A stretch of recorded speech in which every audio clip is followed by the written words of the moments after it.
What's up, everybody? It's your boy Trey the Great, one half of All Things Connected. I saw an interesting stat in the media the other day, and I gotta address it.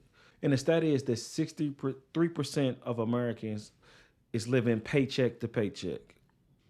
Over half of America's population is living from paycheck to paycheck, meaning that most of us are one or two paychecks away from being out on the street, homeless, or if you're lucky enough, you got family, you got good relationships, people will come in and allow you to live with them.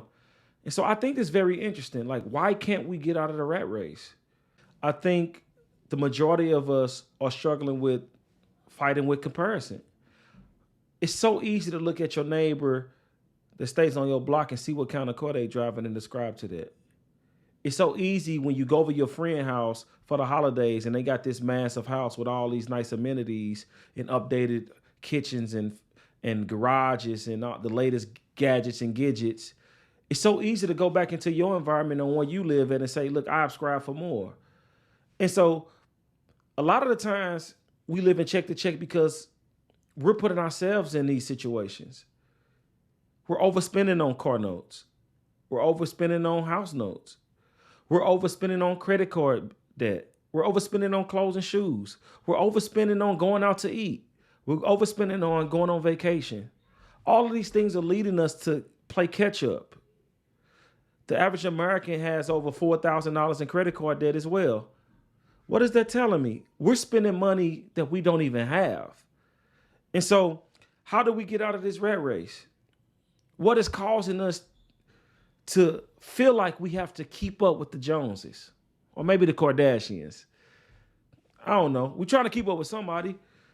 Like, when do we learn to prioritize what needs to be prioritized? When do we effectively change our minds to say, you know what? I'm tired of those bill collectors calling me, hassling me. I'm tired of those bank statements coming in and they zeroed out. I'm tired of robbing Peter to pay Paul. I'm tired of borrowing money and then running off on the person that allowed me to borrow money, ruining their relationship. How do we grow? How do we get out of the rat race? So many people are trying to live a life that's appealing to the gram or the tube or TikTok or Twitter. Well, I think they call it X now. But whatever it is, we're trying to live a life that's pleasing to other people that honestly, it ain't even tripping off you. You may get oh, that's a nice outfit. You may get oh, that's a nice car. But they going about their day. So do we continue the rat race? Do we continue to deprive ourselves over the life that we really deserve to live? Or do we keep going to that same job that we hate so much because our unwillingness to be disciplined? Ask yourself, if I don't get this next paycheck, would I lose it all? 63% of our country will say yes. And if they don't scare you into alter lifestyle, if they don't scare you into a paradigm shift, if that don't scare you into changing the way you think about these things, if that don't scare you to maybe call mom and dad and ask, can I stay back with them? Or if that don't scare you to call a brother, a sister, or a close friend and say, let's actually house pool together. If they don't challenge you to say, you know what? The average American is spending $700 a month on a car note. Maybe that's too expensive. And if I just can clear up that $700 and maybe take it down to a $300 a month car note, a $250 a month car note, maybe that can expand me in my financial life. And so maybe I have a little more wiggle room to cancel out other debt if I eliminate that expensive car note. The average American is spending $700 on just the car note. We're not talking about insurance or maintenance.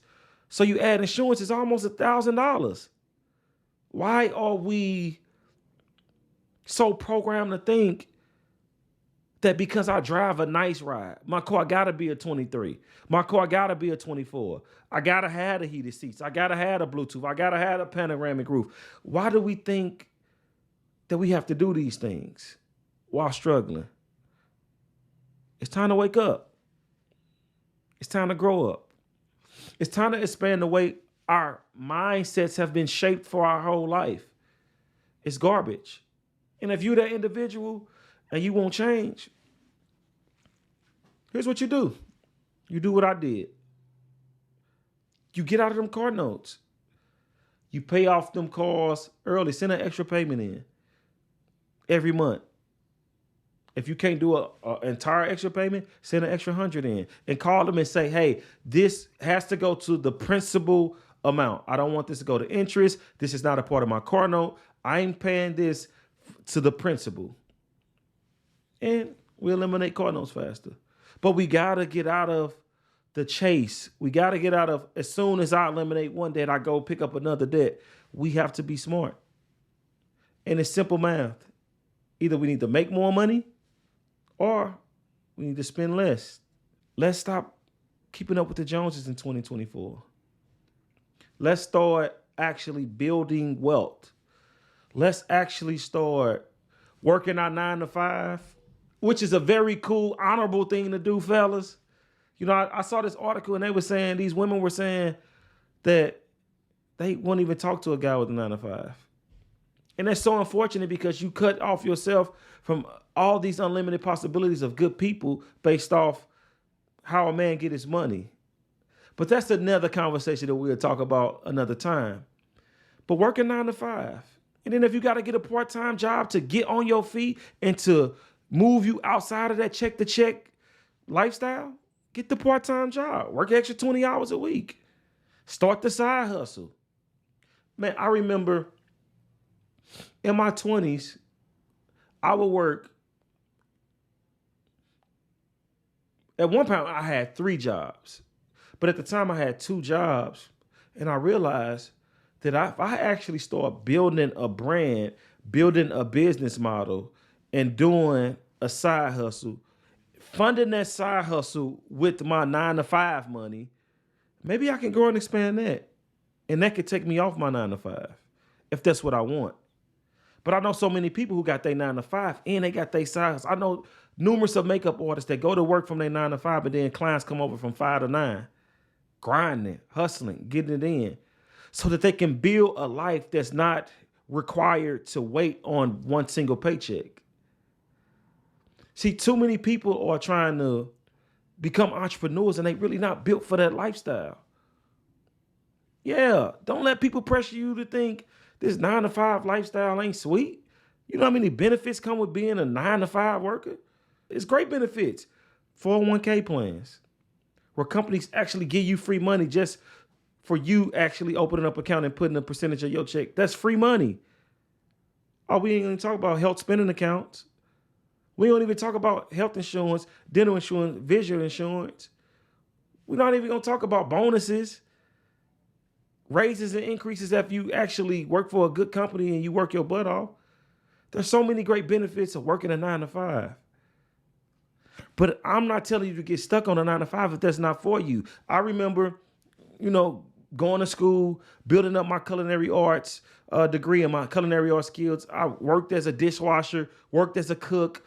I worked as a sous chef. I worked as a prep cook. I worked as a line cook, and I moved all the way up to executive chef. And I remember going to work and hating it every day and saying, man, this cannot just be the end of the road for me.